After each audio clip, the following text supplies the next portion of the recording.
Mas, enfim, eu fui parar em curso de inglês nada planejado, né? Eu queria ser militar, entrei na Marinha, no Colégio Naval, fiquei 2 anos. Depois eu saí no final desses 2 anos, fui convidado a me retirar. Famoso expulso. Não é? O famoso, por favor, não renove essa matrícula. Não era, foi uma fase muito legal para mim, mas não era a minha vocação, né? Não tinha essa vocação de tanta disciplina como militar precisa ter. Não é o meu quadrado, né? Você não é o yes man, né? Não parece mesmo, não é o meu perfil. Né? Então, eles me fizeram um grande favor de me convidarem a que eu saísse. Tem um carinho enorme. Tanto é que eu voltei lá no colégio esses dias. Fizeram uma homenagem para mim. Eu dei uma palestra. Foi super legal. Uma palestra para os alunos. Tem super carinho ali, porque, enfim, né? Primeiro, tem muitos amigos lá. Segundo, foi uma fase interessante, assim, muito importante na minha vida. Embora te ensinou o que tu não era. O que eu não era, mas aprendi coisas boas também lá. Mas quando eu saí de lá e expulso, fiquei muito sem moral em casa. Meu pai era sargento do exército. Caralho. Você imagina, meu pai não era oficial, então estava numa E tu ia posição, sair de lá oficial. Eu ia sair de lá oficial, então assim, meu pai estava muito orgulhoso, muito feliz. De tu tá ali. De eu estar ali naquilo, e não rolou, não funcionou. Então a minha saída, eu tinha 17 anos de idade, 17 para 18, foi uma fase difícil em casa. Tu chegar e voltar para casa. Pô, morando com seus pais, e sem trabalhar. Desperdiçando a oportunidade que na visão deles era... a oportunidade da vida.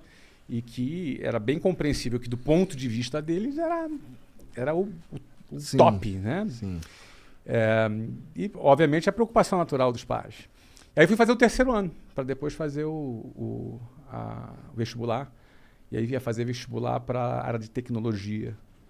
Eu ia ser engenheiro de software. Essa era... Em 1991 falava, no futuro, tecnologia vai ser... E estava certo. Acertaram. Não e acertaram. E eu, então vou fazer. Fiz o vestibular, era bom de prova naquela ocasião. Sim, passei, era mesmo, porque para passar no colégio naval... O colégio era bem difícil, né? E aí passei lá nos vestibulares. Quando eu ia começar, eu fiz uma prova que eu ia para São Paulo, ia para a Unicamp fazer engenharia de computação, ou no Rio de Janeiro, na Universidade Federal Fluminense, para fazer ciência da computação. UF, lá em Niterói. Em Niterói. Como eu não tinha como me bancar em São Paulo, eu falei, vou fazer o seguinte, eu vou ficar então no Rio de Janeiro. Estava namorando também a Luciana, com quem me casei depois. Caralho, tua história então com mulher tipo eu também. Ah, é? Eu comecei a namorar minha esposa, qual a idade? Eu tinha 19 anos. É mesmo? E tá com ela até hoje? Temos dois filhinhos. Olha aí, que legal. Então, eu comecei a namorar com ela aos 18, ela tinha 15, hoje dava B.O. Né? Eu tinha 18, tá pertinho, 18 e 15. E aí o que acontece?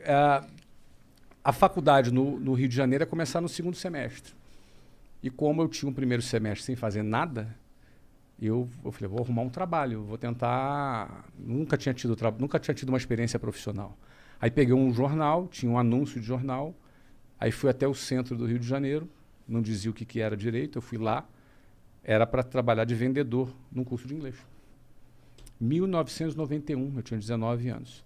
E você foi o melhor vendedor... Desculpa, esse é do passado. Que foi o Semenzato falou. O Semenzato, ele é o melhor em tudo que ele faz. É mesmo? Ele é. Mas ele é fera mesmo. Não, ele é foda, mas é engraçado do jeito que ele fala. Claro. E tem um negócio que ele faz que é engraçado, que ele fala, o Semenzato, ele vai contando a história, falando dele na terceira pessoa. É engraçado. Entendi. Mas o cara é foda. Mas não, ele é foda. O cara é um avião mesmo. Porra. Cara, ele fundou uma empresa chamada Microlins, que vendeu pro Carlos. Sim. Na ocasião. Já fundou várias empresas, fez um IPO agora. O Semenzato é um cara top. Ele é pica. Agora ele era o melhor vendedor? Ele era o melhor tudo. Tudo que ele fazia é o melhor. Mas realmente esses caras assim, que estão meio aficionados de ser. Eu nem duvido que ele fosse o melhor mesmo. Não é? O cara vendia 600 coxinhas por dia. Olha aí. Melhor vendedor de coxinha. De Lins, ele falava. Olha aí. Sinistro, cara. Mas voltando aqui, tu lembra qual que era o curso? Eu trabalhava? Se chamava Minemo System, ele não existe mais, mas foi ali que foi a minha primeira experiência com curso de inglês. Só que o detalhe é o seguinte, cara, eu fui o melhor vendedor. Mas deve ter sido mesmo, eu não duvido. Bom, mas assim, eu comecei a trabalhar como vendedor lá. Só que assim, eu era um cara muito tímido, absolutamente tímido. Não era um cara assim, não falava bem, não me vestia bem, vinha lá da periferia, me vestia mal. Então... Você era tipo a gente agora. Não, muito pior. Muito pior, muito não. Vocês estão bem, vocês estão bem. Vocês estão bem. Eu tô bem vestido. Não, vocês estão no outfit eu tô que cheio tem de que tá. pelo. Eu não, eu tinha que estar vestido de gravata e tinha umas calcinhas chumbrega, umas Pode gravatas crer, pode crer. Pô, cara, você tentar se vestir bem e vestir chumbrega fica feio, É. né? O pessoal percebe. Ih, Percebe, né? Tudo largadão, porque essa é a proposta. Então é outra coisa, né? Mas aí o que acontece? Eu já chegava para trabalhar às 8 horas da manhã, a minha jornada começava às 5h30 da manhã. Porque para chegar às 8 eu tinha que sair de casa às 5h30 para andar até o ponto de ônibus, chegar lá às 5h40, pegar o ônibus lotado e 2 horas, 2h10 na Avenida Brasil. Tu conhece aquilo ali. Não é? Calor, já chegava no escritório 8 horas da manhã, cansado, suado, amassado. Todo amassado. Porque dentro do ônibus é o quê? É um cara do teu lado aqui, outro cara com sovaco na tua cara, outro cara se esfregando atrás de você. Se não rolar uma passada na bunda ali. Não, mas bunda. Ninguém tem bunda dentro do ônibus, meu amigo. É todo mundo atrás. Então, assim, tu já chega assim, meio fedidão. E aí chegava um cara que morava a 15 minutos ali do centro, arrumadinho, cheirosinho, sentava do meu lado, bom dia, e a gente ia competir. Não é? Então, assim, a primeira coisa que eu comecei a aprender é que a vida não é justa. Ela não é justa. Eu já começava 2h30 ralando, o outro já começava 15 minutos. Aí, diante da vida não ser justa, vou fazer o quê, cara? Vou me lamentar? Vou ficar puto, vou chorar. Vou protestar, vou fazer uma greve. Cara, eu tinha que ralar mais, eu tinha que tirar essa diferença de algum jeito. Se é justo ou não é, paciência. O ponto é o seguinte, eu não quero ficar para trás. E na época, era muito interessante que vendas... Foi a ferramenta que eu aprendi, cara. Venda é um negócio que te dá a possibilidade de você fazer o ganho que tu quiser. Não é? Você depende do seu trabalho, da sua performance, performance, entendeu? Então, se tu for um cara que tem fome e está disposto a trabalhar, eu trabalhava 15 horas por dia. Acordando cedão, pegando horas. E eu chegava em casa depois de meia-noite, todo dia. Caralho, então tu dormia, sei lá, 4 horas. Eu dormia umas 5 horas, porque eu acordava às 5 para sair 5h30. Você consegue? Eu não consigo funcionar. Hoje não, mas na época com 19 anos. É o que tem. Era o que eu tinha, cara. Era o que eu tinha pra vida ali. Então, assim, agora eu pensava o seguinte: se eu bater as minhas metas, se eu fizer o que eu tenho que fazer, tinha um plano de carreira nessa empresa. Eu falei, cara, vou dar o meu tudo aqui para chegar lá. Para resumir, eu trabalhei 4 anos nessa empresa. Aí tive uma carreira de vendedor, depois fui gerente de vendas, fui diretor de vendas, cheguei a trabalhar em outras cidades, fui assim, um cara bem sucedido como vendas. E foi daí que eu cheguei em 1995, na tua pergunta, ao WhatsApp. Porque chegou um ponto que eu quis fundar a minha própria escola e em 1995 foi a oportunidade o momento que eu achei que era oportuno. Essa oportunidade aí veio porque tu juntou uma grana? Então, não. Por que acontece? Eu ganhava bem, tá? Eu ganhava, para você ter ideia, aos 22 anos, eu ganhava R$7 mil em Nessa época 1994. Nossa, daquela época. Isso é 7 mil dólares. Daquela época que era $7 mil. Sim, isso aqui não era pra caralho. Dava pra bastante. comprar carro e o cacete. Dava. Então, só que é o seguinte, eu casei aos 20. Já também tem uma despesa grande ali. Veio despesa. Aos 21, eu fui transferido para Venezuela. Na época que o Hugo Chávez estava preso, uma tentativa de golpe, e Venezuela era um país sensacional, cara. Naquela época. Venezuela era um país sensacional. Olha, eu conheci celular na Venezuela. Caralho! Não tinha no Brasil, na Venezuela tinha. Era um país super desenvolvido, um país rico, super bem. Eu morei lá na Venezuela esse tempo. Só que fui roubado, perdi tudo. Voltei pro Brasil, começando do zero aos 22 anos. Pô, não era tão bom assim então, né? Não, muito ladrão. Muito ladrão, cara. Entraram, roubaram a empresa, roubaram meu carro, roubaram... É uma coisa de louco. Que cara. merda. Era daquela cultura. Caralho, roubaram tudo. Roubaram tudo. Tudo. Meu tudo já não era muito. Mas era tudo. Era o meu 100%. Tudo é tudo, exatamente. Cara, eu voltei... Agora, quando eu fui, eu virei pra Luciana. A Luciana falou assim... Eu falei pra ela da proposta de... Ela falou, qual o pior que pode acontecer? Aí eu pensei assim, de perder tudo e voltar falando espanhol.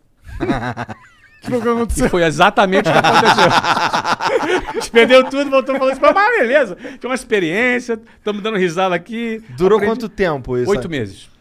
Um bom tempo. Deu tempo de aprender espanhol? Deu. Claro, sempre pode melhorar, mas deu. Fala um pouquinho, Tomás. Fala um pouquinho. E aí o que acontece? Voltei, Voltei em 1994, eu tinha 22 anos. Nessa época eu voltei e bombei. Fui bem, aí assumi várias filiais, ganhei bem.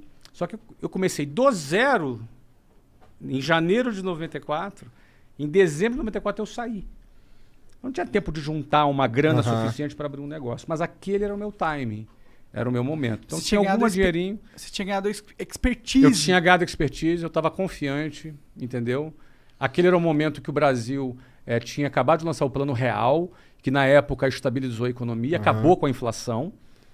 Na época também, várias empresas internacionais tinham desembarcado no Brasil, então você tinha empresas de petróleo. Tinha feito isso também. Isso, mas na época foi do governo lá do Fernando Henrique. 1994, Plano Real. Fernando Henrique. Itamar e Fernando Henrique, exatamente. Que nessa época aconteceu o quê? Eles quebraram o monopólio de telecomunicações, aí vieram várias empresas do exterior para o Brasil, e foi a época que o inglês passou a ser percebido como fundamental, porque com a entrada das multinacionais, o inglês era garantia de emprego. inglês Era garantia de emprego. Então, antigamente era assim, quando eu vendia inglês, olha, no futuro o inglês vai ser importante. A partir de 1994, no inconsciente coletivo, não era no futuro, era agora o inglês vai ser importante. A demanda estava em alta. E a demanda em alta para adultos. Falei, cara, o momento é agora. E aí, checão especial meu, da minha mulher. Cheque especial? Caralho, tu é muito brabo, cara. Mas eu não recomendo que ninguém faça. Cara, mas eu faria de novo. Agora você Não, mas não recomendo. Porque é 12% ao mês de juros. É um absurdo essa porra. 12% de juros. Mas era assim, eu tinha uma graninha, que não era o suficiente, mais o cheque especial, que também não era o suficiente. Dava pra gente montar a escola e pagar um mês de conta. Se não vendesse, mês seguinte, a gente tava quebrado já.